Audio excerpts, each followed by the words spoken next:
Muy buenas noches. Les saluda Juan Ignacio Azaday, alumno del Instituto Tecnológico Superior Rumiñahui. Hoy vamos a hablar acerca de un tema muy importante, como son estas máquinas que han llegado a ser elementos estratégicos y muy importantes en la industria, como son los transformadores de potencia.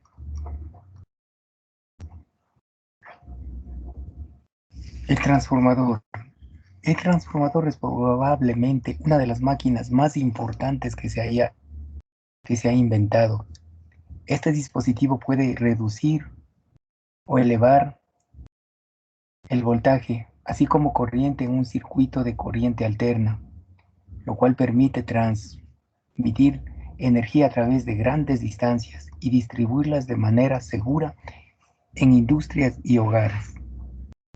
El funcionamiento del transformador es bastante sencillo, como podemos ver. Funcionamiento. Los transformadores se basan en la inducción electromagnética. Al aplicar una fuerza electromotriz en el devanado primario, es decir, una tensión, se origina un flujo magnético en el núcleo de hierro. Este flujo viajará desde el devanado primario hasta el secundario. Los transformadores son máquinas de una apariencia robusta, pero a la vez son muy sensibles a los efectos atmosféricos, efectos mecánicos como golpes o la falta de mantenimiento. Siendo elementos estratégicos y de un costo elevado, los diferentes ensayos o pruebas nos ayudarán a mantener su óptimo funcionamiento y prolongar su vida útil. Como les mencionaba, el transformador es una construcción muy sencilla, no tiene elementos móviles y es bastante utilizado en la industria, ya que también es de vital importancia y funcionan todo el tiempo, ya que en un transformador no se puede, digamos, apagarlo o dejar su funcionamiento, ya que esto significaría pérdidas y también sería causa de apagones en caso de las empresas que proveen energía eléctrica a los usuarios.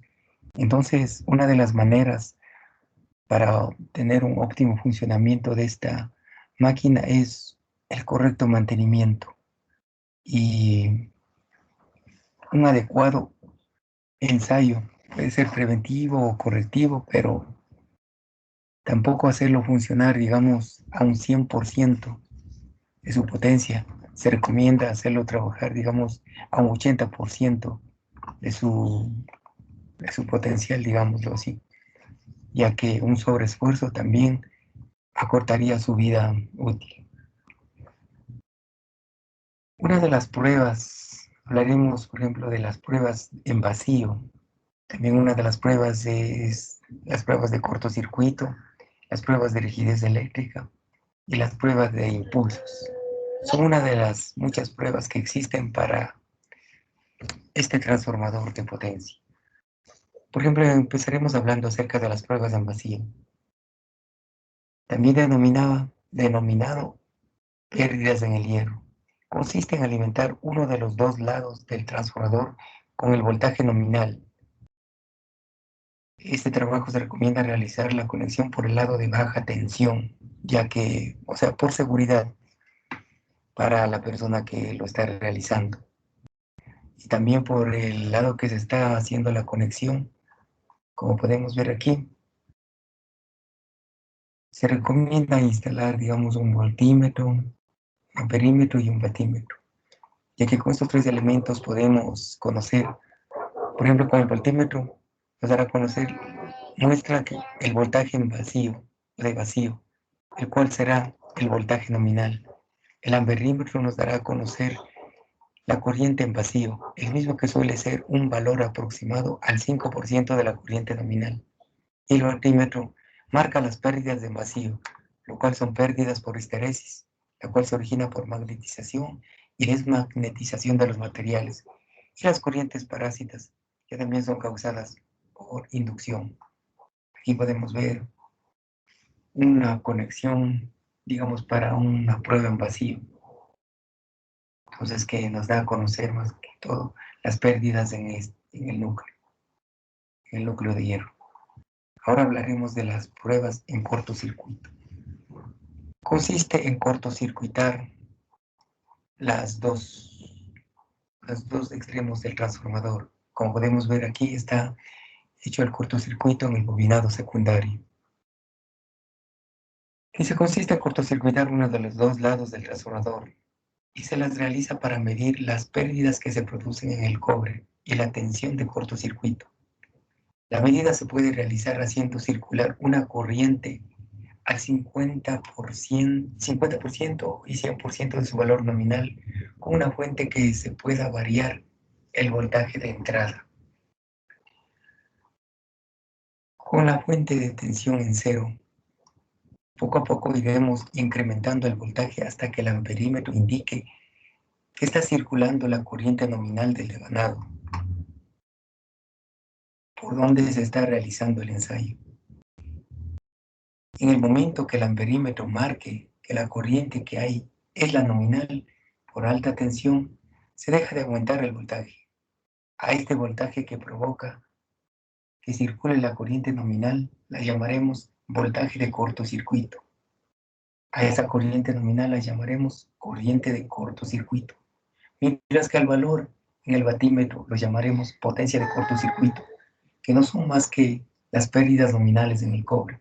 Aquí podemos ver el circuito del que acabo de mencionarles, que tiene un cortocircuito, hecho un cortocircuito aquí en el devanado secundario, mientras que en el devanado primario están los elementos y por donde se va incrementando poco a poco el voltaje. Ahora hablaremos de esta prueba de rigidez dieléctrica. La rigidez dieléctrica puede considerarse como la intensidad de perforación del campo eléctrico. Los factores que condicionan estos resultados son la distancia de separación de electrodos, contenidos de compuestos polares, contenidos de partículas sólidas en suspensión, tiempo de uso del aceite en el transformador.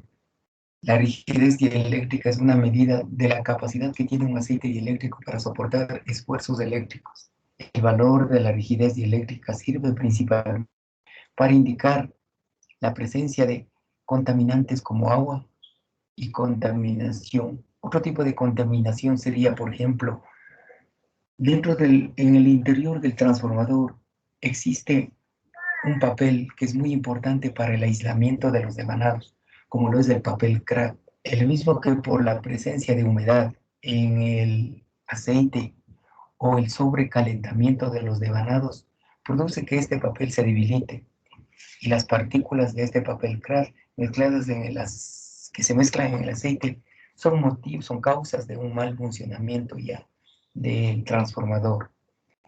Esta prueba es mejor conocida como rigidez dieléctrica del aceite y se realiza de conformidad con el estándar de pruebas ASTM D877, ASTM D1816 y IS 60156. Aquí tenemos el equipo donde se puede hacer la prueba de rigidez dieléctrica de los aceites que van en el transformador. También tenemos una tabla estándar más utilizadas para esta prueba, como por ejemplo la distancia entre los electrodos, que es esta distancia, las formas esféricas, como son las esféricas, las de tipo hongo y los cilíndricos. También habla del tamaño de los recipientes, el incremento de los voltajes, el tiempo de agitamiento y el tiempo de reposo. Una vez realizadas estas pruebas, tendremos ya los resultados computarizados que nos darán a conocer cuáles son en qué estado se encuentra el aceite. También hablaremos hoy de las pruebas de impulsos. Debido a los fenómenos de origen atmosféricos, se generan alteraciones internas en los bobinados que pueden provocar fallas en los transformadores. Es indispensable saber entonces si el aislamiento soportará dichas descargas atmosféricas. Para simular el efecto de una carga atmosférica, utilizaremos el equipo de impulsos eléctricos, el cual inyectará una tensión de prueba según norma en el transformador, el mismo que debe soportar dicha carga para ser considerado apto para su funcionamiento. Esta prueba es más exigente para un transformador dentro de un laboratorio.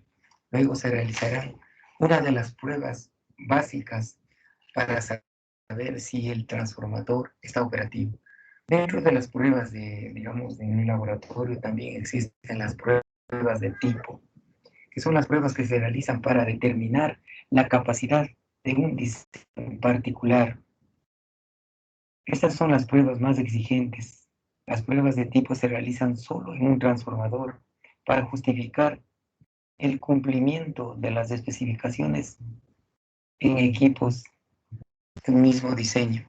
Estas pruebas lo puede solicitar, digamos, el usuario, ¿no?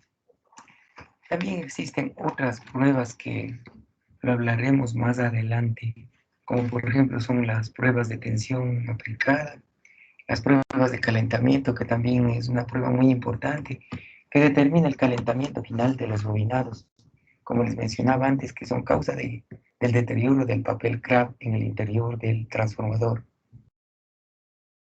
Y también determina el sobrecalentamiento de los aceites más respecto al medio ambiente y en condiciones nominales de funcionamiento. Bueno, es todo lo que se ha podido hablar en este pequeño comentario. Muchísimas gracias.